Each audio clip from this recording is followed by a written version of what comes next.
A priest has called the PN candidate Hitler and Satanist for her pro-choice views.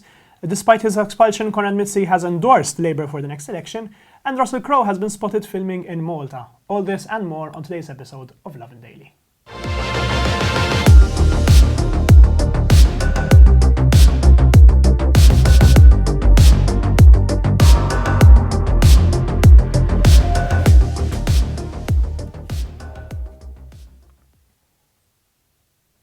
Good evening and welcome to another episode of Lovin Daily. I am your host, David Garkrapani, and with me is Jonathan Cilia. We've got a jam-packed episode for you today, so let's get right into it. Man, if you thought Malta was ready to discuss abortion, a recent series of posts on social media might indicate otherwise. So I don't know if you caught this as a major story on Lovin Malta's website today, but a Maltese priest, Andrew Borg, has described PN candidate Emma Portelli Bonici as Hitler, a Satanist, a murderer, a butcher, and a criminal over her pro-choice views. He even went so far as comparing her to King Herod from the Bible and his massacre of the innocent. So the comments were made in an anti-abortion group online on Facebook, where an image of the PN candidate was posted, and the comments started flooding in. Many people came in, leaving quite vicious, quite mean comments about Emma Portelli Bonici and her views, her pro-choice views. Now, obviously, abortion is one of the last taboos, as it were, in Malta. It is not legal on the island, but Lovin Malta, as well as other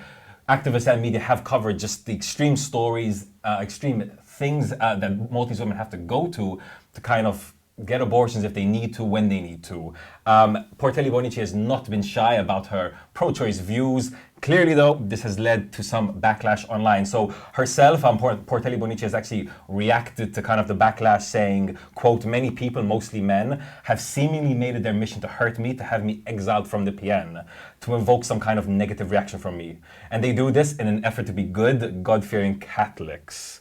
What do you make of this? I mean, look, it's become quite tragic and funny at the same time as to how easily we're throwing around these words, Hitler and Satanist and Nazi and all that. I mean, you endorse a vaccine certificate, you're Hitler. You play a CD Jesu High remix, you're a Satanist.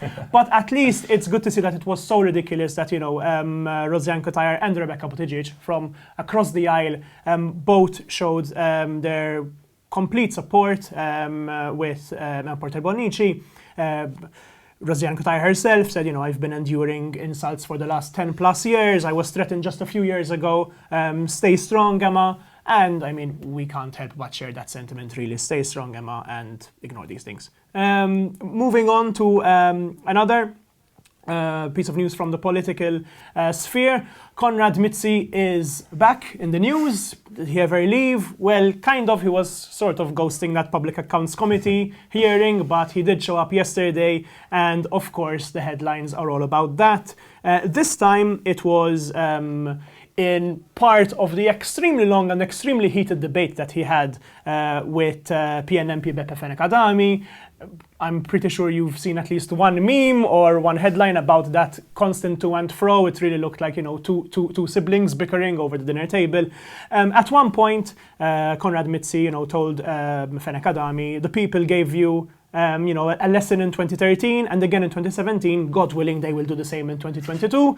Fenech-Adami thought, he had him on the upper hand when he retorted, you won't be able to contest next year, so what are you saying? But then Konrad Mizzi, without even batting an eyelid, said, I'll still vote for the bottom of my heart against you so that you won't be in government. Now, of course, that to me might sound like petty squabbling, but Franco Da Bona has made a pretty interesting point when it comes to this. And he said that, in fact, of the, hours of debate and to and fro's, this was actually the most important part of Mizzi's hearing. And he said that, look, you have, someone who's very clearly hurt by the Labour Party because he's been literally kicked out of their parliamentary group, and he still cannot bring himself to vote for PN, or at the very least not vote for Labour. And he said, that's like quite symptomatic of the general sentiment, that they're disillusioned by what Labour is doing, but they still fear the prospects of voting for PN. I mean, I get it. His one quote that really sums it up is, PL will keep winning and PN won't progress if the fear of PN is greater than the frustration of PL. And I mean, if that doesn't sum it up, I don't know what does. No, it's incredible. So obviously, Konrad Mizzi was the former energy minister, tourism minister. he was literally kicked out of Labour, and now he's still saying he's going to vote for them. He's still showing them support. Now, whether it comes from a place of hate for the PN or a genuine place of love and passion for the Labour Party, which is, let him go, still has to be confirmed. But what's interesting is we actually reached out to the Prime Minister, Robert Abela, to kind of see where he stands on this. Seeing a former minister, a former cabinet member, who's been kicked out in the wake of a number of major accusations against him, still talking in support of his party. We wanted to see what Robert Abela thought, and he told us, quote, nothing has changed in as far as his view of Konrad Mizzi stands. So clearly, we won't be seeing an olive branch reaching out to the former energy minister anytime soon from the current prime minister, who, let's be clear, would do well to kind of distance himself from a lot of the negative baggage coming from the Joseph Muscat administration. But, talking about illegalities and moving on to the next story, it seems like Gozo is just full of ODZ works happening. It's crazy. We've been reporting on what's happening in Ala, what's happening in Arb, and just today our journalists have uncovered another group of illegal works happening in Tal Kantra in Gozo. So this is a beautiful little area near Mjar, and it seems that illegal works have popped out there within an ODZ land site of ecological importance. So we actually reached out to the planning authority after finding out about this excavation, about these works here, and the planning authority confirmed with us that no permit has been issued for these works specifically, which makes them illegal. It's quite crazy that, people can just feel free to go ahead willy-nilly with their works, even though they do not have a permit. It's really, really crazy, because I feel like a lot of people see Gozo as this beautiful, quiet, quaint, former version of Malta, when in reality it is going to be the next building site. I mean, just yesterday we released footage of the Shlendi Boathouse, right? Yeah, the restaurant in Shlendi Bay, getting demolished to make way for a block of apartments.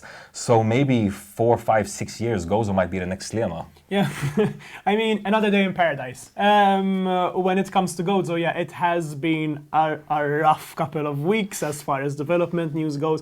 I mean, rough, unless you're the developer, of course. But it does genuinely feel like if you are looking for that quaint atmosphere, then places like Shlendi and Marsalforn are now far gone. Now we're even going into the untouched areas like Mjarashini. I mean, can you imagine that like Angelina Jolie movie being done with like a crane at the back or something?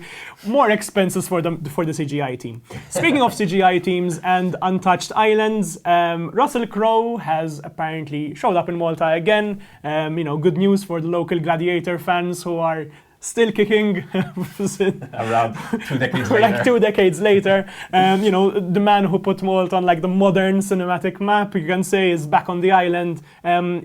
Just a couple of hours ago, like 2.5 hours ago, he tweeted out a blurry photo of Filfla, asking his followers, where am I now? Do I get a shot to answer? I think it's with his Zuri. At least it looks like it's that area. People started guessing, and some people were really wrong. Some people guessed Alcatraz in San Francisco. One guy thought it was the Skywalker Island, which, by the way, is in Ireland, so closer, but still very far away.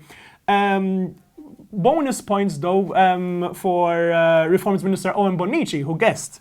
And who commented on his post saying, that's Filfla and it's in my electoral district.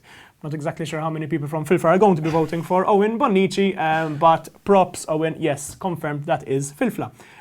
Russell Crowe is in Malta for a new boxing-centered film called Prize Fighter, but we got some extra information about that, didn't we? That's it. We did speak to some sources within the film industry who confirmed that Crowe will only be in Malta for a few days. However, he will be filming in a number of locations, not just Filfla or Oued Zure, which is right across from Filfla. So if you're out and about in some of the hottest areas in Malta over the next few days, you might spot Russell Crowe as he's filming scenes for Prize Fighter, The Life of Jem Belcher, which is alongside a number of other big name actors. Now, what's really cool is obviously, as David has just said, with Gladiator, he kind of put Malta on the modern film map. Gladiator was internationally acclaimed. It's a great film. I actually just saw it a couple of months ago. Russell Crowe actually does so well in it as an actor. So it's actually quite fun to see him come back to Malta 2 decades later. I'd love to hear what he thinks about the changes that came on the island. Did he visit Gozo 2 decades ago?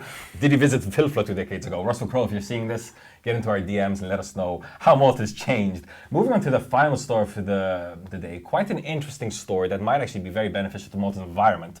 Malta is about to launch a new beverage refund scheme for plastic bottles. So if you remember back in the day, Malta used to have a similar scheme for glass bottles, right? You could collect your glass bottles, and then when you go back to the supermarket, you give them back and you get a refund of sorts. And Malta is going to be doing something similar for plastic bottles as of April 2022. Now, the scheme will work by basically adding 10 cents to the price of all plastic beverages. So the purchase price will be going up by 10 cents. And then once you've consumed your beverage, you keep your plastic bottle and then you can return it and you'll be getting a refund for the money. So obviously this is intended to minimize plastic waste in Malta. A number of vending machines, they're going to be called reverse vending machines, will be set up across the island in different localities across Malta and Gozo. So you can bring your empty bottles there and get your money back. So hopefully this does lead to a major change in the way Maltese people, just throw the litter away, especially plastic bottles, which can be a major nuisance in parks and beaches and other hotspot areas. Yeah, I mean, it's definitely a great initiative. I mean, I'm pretty sure we all want to see, less of that plastic waste around. We've had, massive initiatives like Nila Juice's Wave of Change that has been specifically on, riding this wave, pun intended, of reducing as much plastic as possible. I mean, I can also envision some DIY entrepreneur working 5 months in advance and collecting thousands of plastic bottles to just show up on the first day. And I can envision that because that's probably going to be me. Anyway, on that note, that brings us to an end to today's episode. And from all of us here, have an evening full of lovin'.